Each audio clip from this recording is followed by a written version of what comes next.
Good Friday morning, everyone. It is Friday, June 19, and you are on The Take. My name is Todd Hirsch.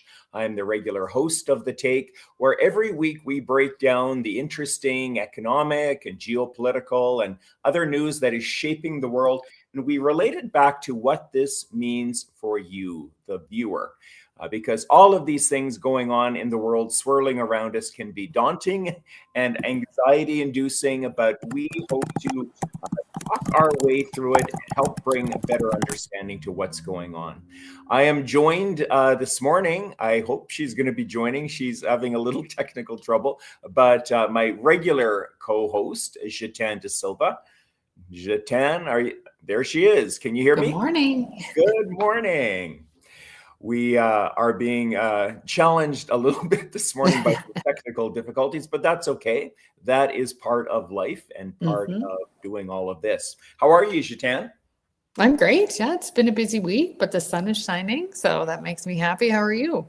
I'm good. I'm good. I've had a very, very busy week. I've had 4 keynotes this week, but now I get a nice long break until August. So that is the life of a keynote speaker. As you know, I think you mentioned you've got one more coming up and then a break. Yeah, one more next week and then a break again till August, but had a busy last week and week before too. So it's nice to be home for a little bit. It is nice to be home.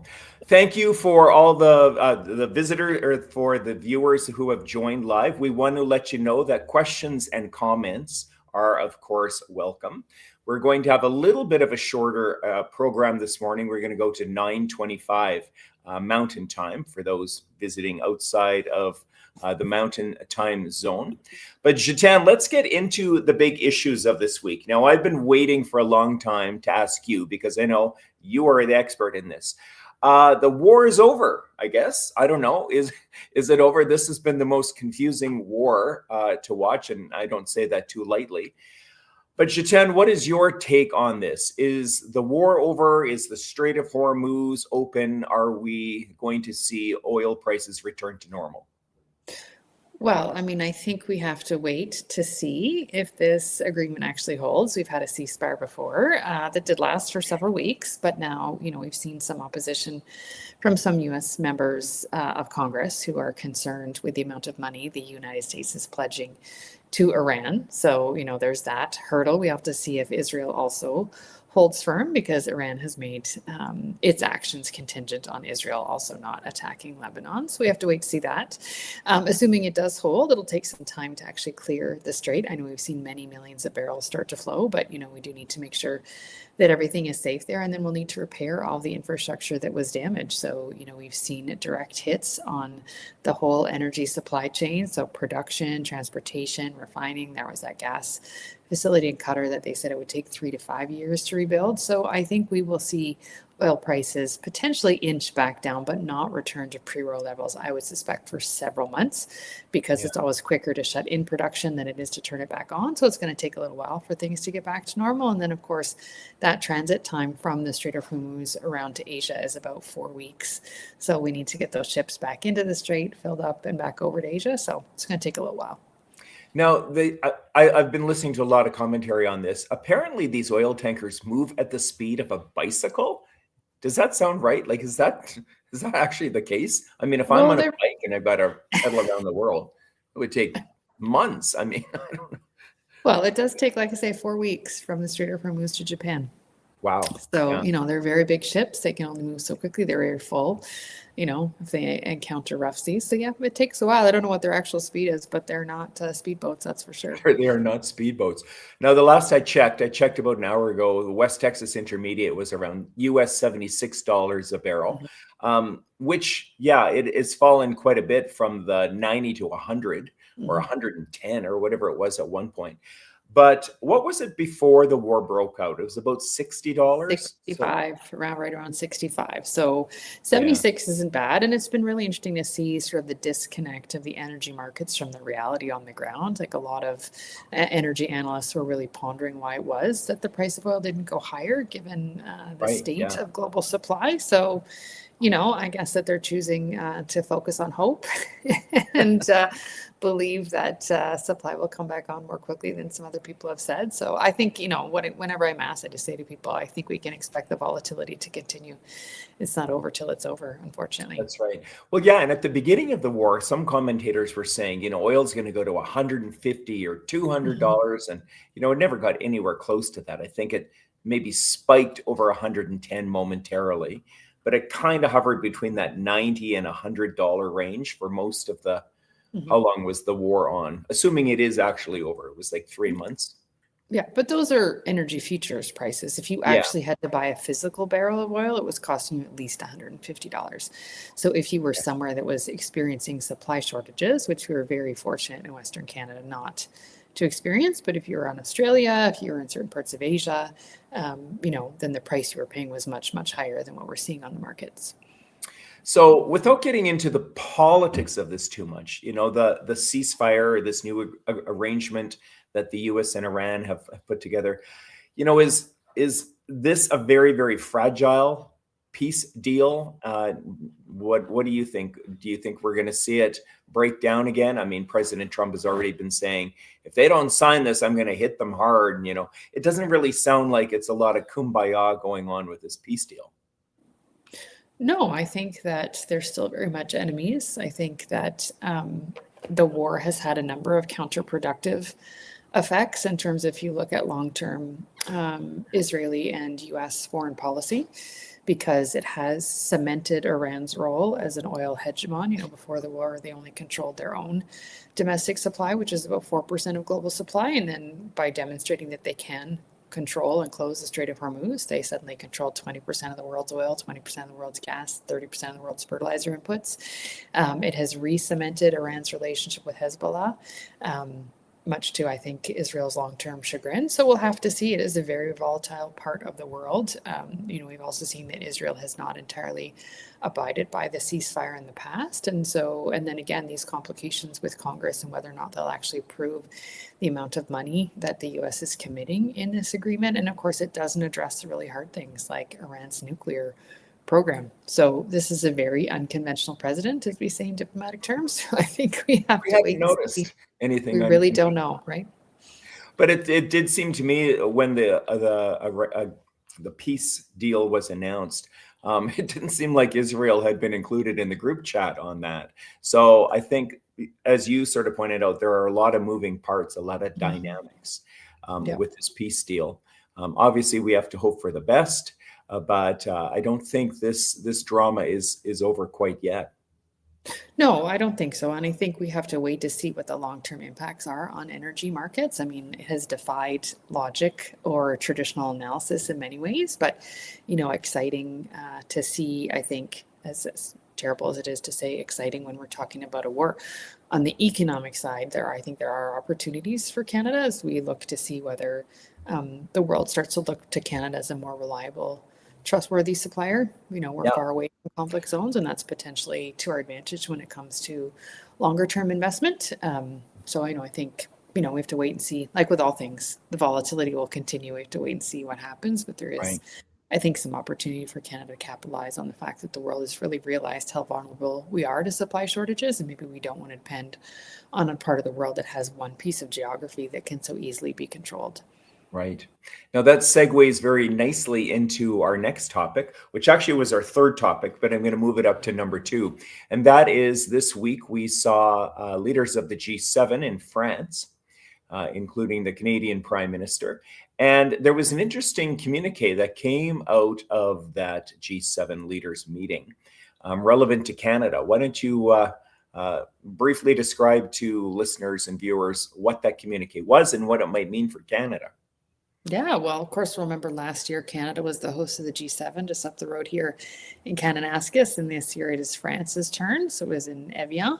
And the leaders issue a number of statements, but one on geopolitics specifically addresses the war in Iran and acknowledges how dependent the world is on energy. And so it also states that the G7 countries and leadership would like to buy more energy from Canada and to decrease their dependence on energy flowing through the Strait of Hormuz. So I think this is a really important acknowledgement for Canada. I think it's a huge step forward in terms of the potential to attract investment for us to build the infrastructure that we need. Because, of course, we know in Canada, all of our pipelines will flow north-south. Very few flow west to east, and only one flows west to further west. And so if we want to actually access those European and other markets, then we're going to need to build that infrastructure. And we don't have, and I'd be curious your take on this, I don't think we have the money we need in Canada for all the investment required to build these things, build at the scale and pace we would like. So having that acknowledgement, diplomatic speak can move very slowly and can be very boring, but it can also carry great weight. And so the fact that Canada managed to get that into the communique, I think is a really important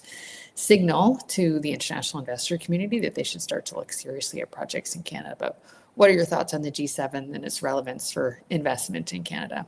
Well, my first reaction was, and I don't know, obviously I wasn't part of the conversation at the G7, but is this a bit of a message also to the United States, which is the world's largest oil producer and also exports a lot of oil? The fact that they kind of singled out Canada in this, is it a signal that they are looking at Canada as a different, maybe more reliable, maybe a preferable partner within the G7 to secure energy, and not mentioning the United States? Because it didn't seem like the United States and Canada have potential to, be exporters and secure reliable sources of energy that way.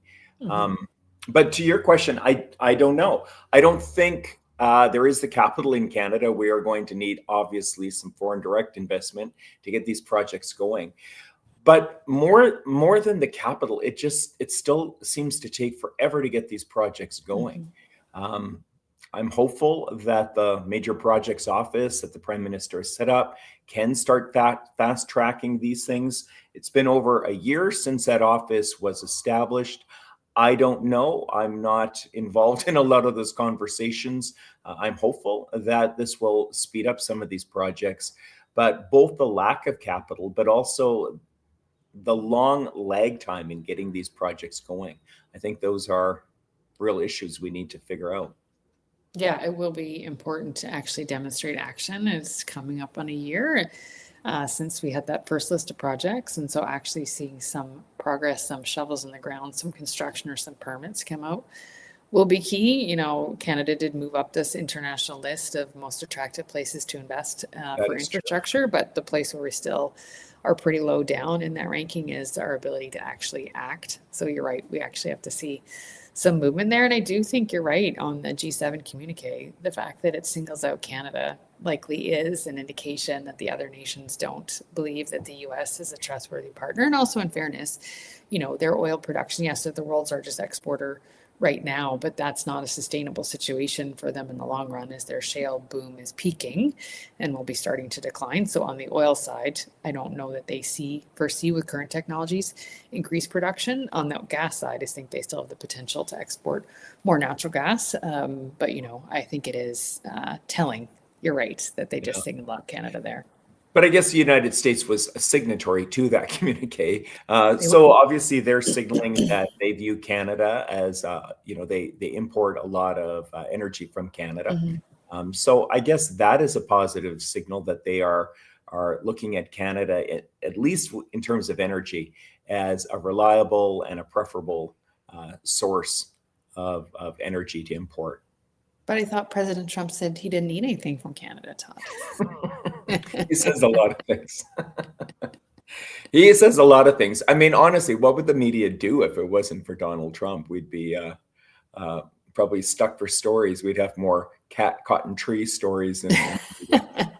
It is fascinating, though. Like the president says that he doesn't, he wishes the CUSMA would just expire, that, he's not interested in renewing it, that he wishes it would just terminate. But that's not what's happening on July the 1st, right? No. July the 1st is just the mandatory review date in the agreement where all three countries have to declare whether they want to renew it, whether they want to withdraw on 6 months' notice, or whether they want to renegotiate it. Canada and Mexico said they want to renew it. There's actually the first trilateral conversation happening on July the 1st, but he just says stuff and then it causes this media frenzy about, oh no, the trade deal is ending, but it's not ending. No one has officially said they want out. Well, and maybe it's just, I after a year and a half of this, when did the tariff tantrums begin in full? February of 2025. So we've been listening to this go on and on for well over a year, almost a year and a half. There is a numbness that sets in, even with media, because the president says all kinds of things. Can you imagine if the president of the United States, say 10, 20 years ago, before Donald Trump, had announced that he is going to end he's going to end NAFTA? I mean, everything in Canada would have stopped and paid attention to that. Now it's just kind of like, oh, he says a lot of things that we can't really believe. It's an interesting strategy. I've always said it's a bit like the Tasmanian devil. You just create chaos everywhere you go, and you keep your opponent on their back foot that way. But at what point does the strategy sort of lose its oomph? No one's even listening anymore.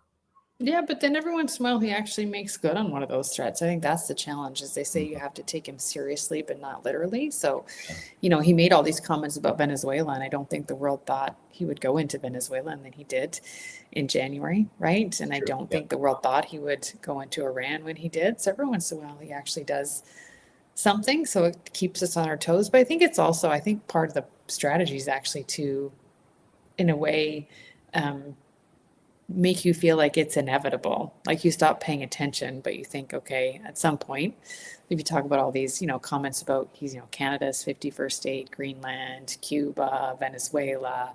So I think he's trying to set the groundwork for, it's a question of which territory he will take and not if he will take one, right? So we have to train ourselves like we've done in the CUSMA to just not pay attention, right?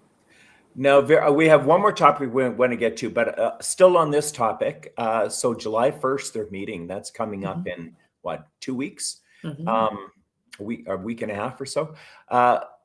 Can we anticipate this is going to be good news? I mean, we're now only a few more months from the midterms.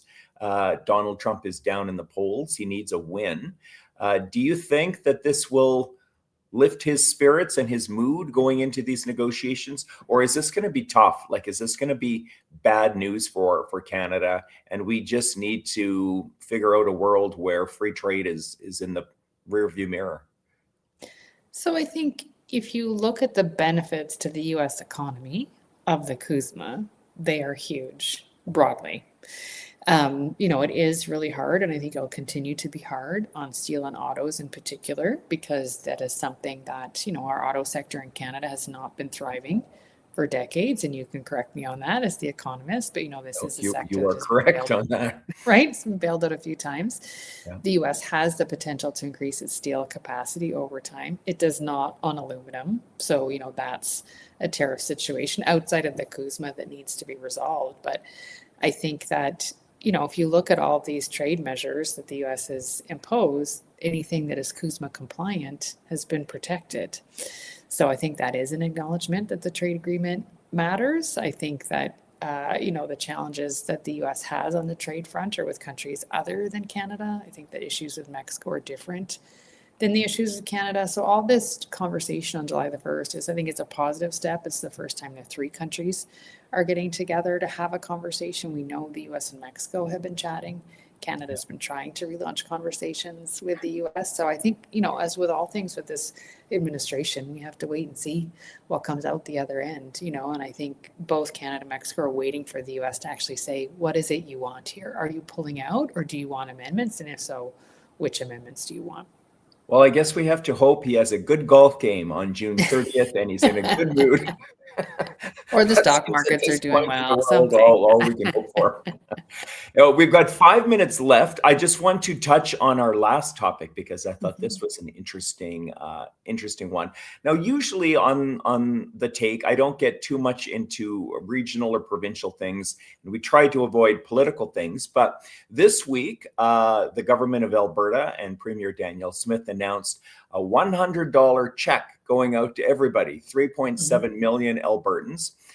If your household income is less than $225,000, you're going to get $100 this summer. What do you make of this? Is Ralph Bucks back? I mean, that's a blowback to probably like 20 years ago. But what did you make of this? Well, I think it is, I mean, from a public policy perspective, nothing to do with politics.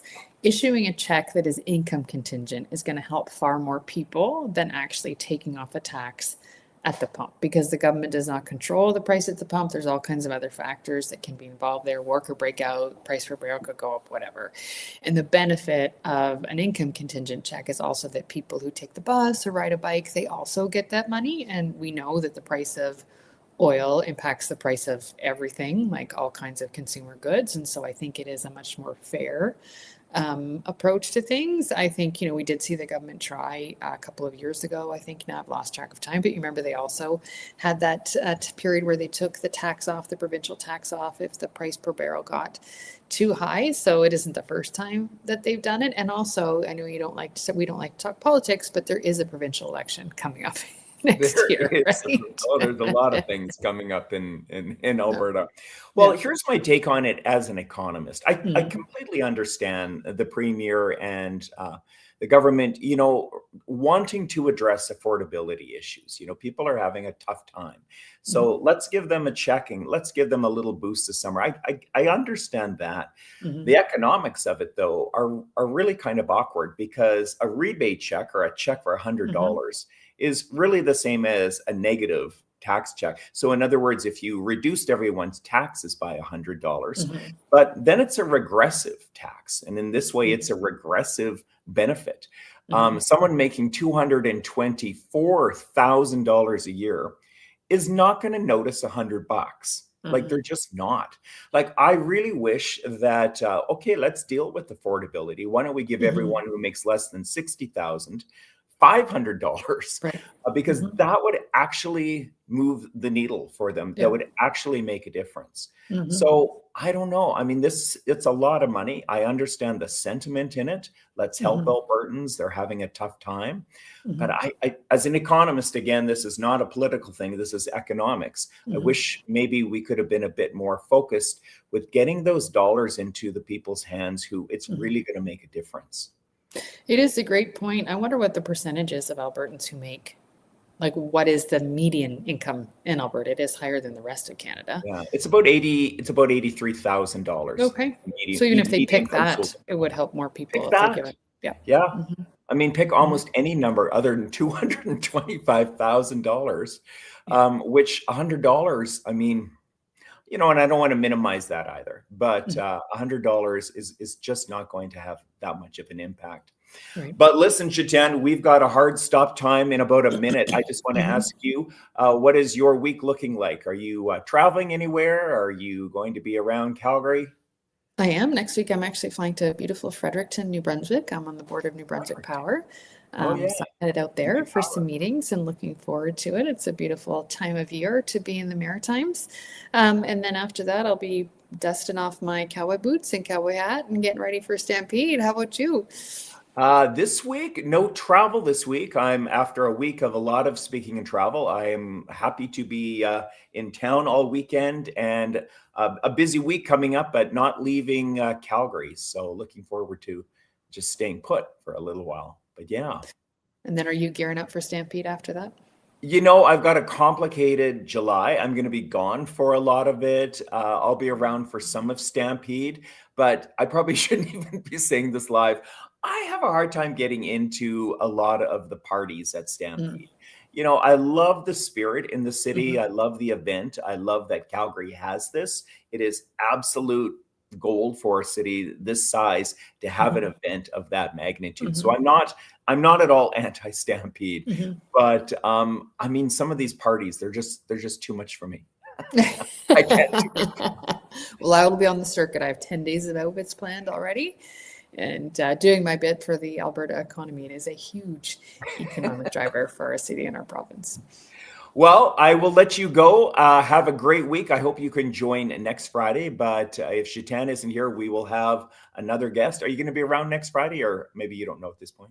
I have to double check. I think I'm back on Friday. That would be great. And that'll be our last one before we before the take takes a little bit of a summer break. So with that, Gitane, have a great weekend. Thank you everyone for joining us live on the take. And with that, we'll sign off. Bye-bye. Have a great weekend. Take care.